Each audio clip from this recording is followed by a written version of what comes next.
Alright, this last hand stitch is the hemming stitch. It's on 14. We also call this a whip stitch. It's just a way to kind of hold something in place quickly. It's more of a corkscrew motion, right? You're just wrapping around something. We're going to be using it probably to lock down like the wiring in our crown. It's just a quick little whip stitch. You should just be able to whip it out really quickly and just do a nice little corkscrew motion. So hopefully it will be easier for you than the stitches we just learned. A lot more simple. You just got a couple of things you're catching at the same time, which you can kind of see, right? You're catching through bottom and top right along the seam and kind of creating little diagonals the whole entire way. So we have our sample, and we're actually going to do our little catch through bottom and top. So you can see that you prepare this sample in the same way that we did with the slip stitch and the catch stitch. It's the 1/4 inch fold and then a full inch. So compared to the other ones, you can kind of see already what the difference is, right? On the other ones, you were either catching the bottom or the top in separate motions, but in a hemming stitch, you're going right along the seam line and then catching up through that seam that's right on top. So they're kind of stacking on one another, right? You can kind of see if I pull this, what that looks like. So I'm going to pull that through, lock it down,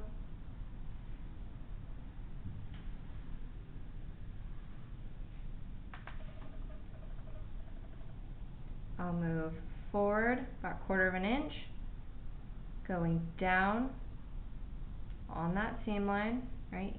See where I'm catching, and then back up through. They are small catches. Both of them are very small and minimal. You can kind of see that you're moving on a diagonal, right? Just a slight diagonal. So then as you move forward, 1/4 inch, grab along the seam line and the seam itself on a diagonal. Forward moving, right? Not a sort of back stitch like the catch stitch. Through all of those layers, so you're pretty much catching through the 3 layers, right? You can kind of see how it starts to do that diagonal motion. Down, back up, catching all those layers in one motion.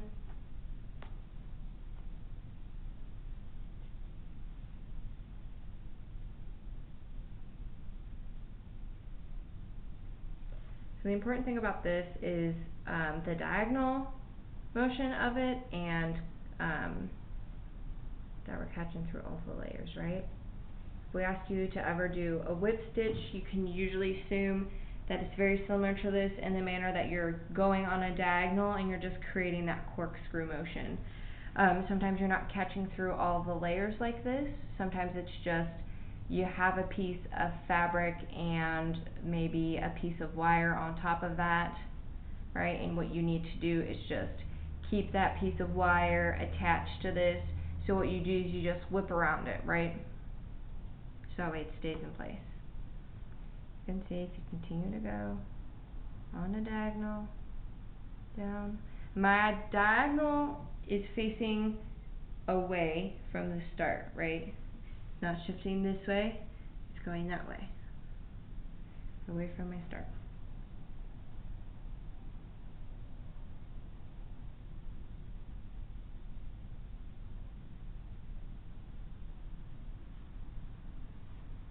And then on the back side, right, what you'll have is just little tiny marks.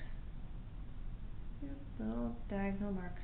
Very similar to the way we've been catching on prick stitch, the cross stitch, and the slip stitch, right?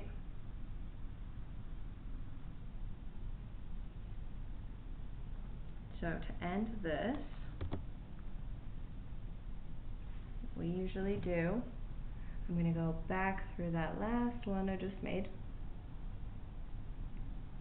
catching through all 3 of those layers, getting my loop, once, twice, locking it down, then same thing, right underneath that knot, in the other direction, once, twice, and pulling that tight. And that is how you do the hemming stitch, or as we also refer to it, the whip stitch.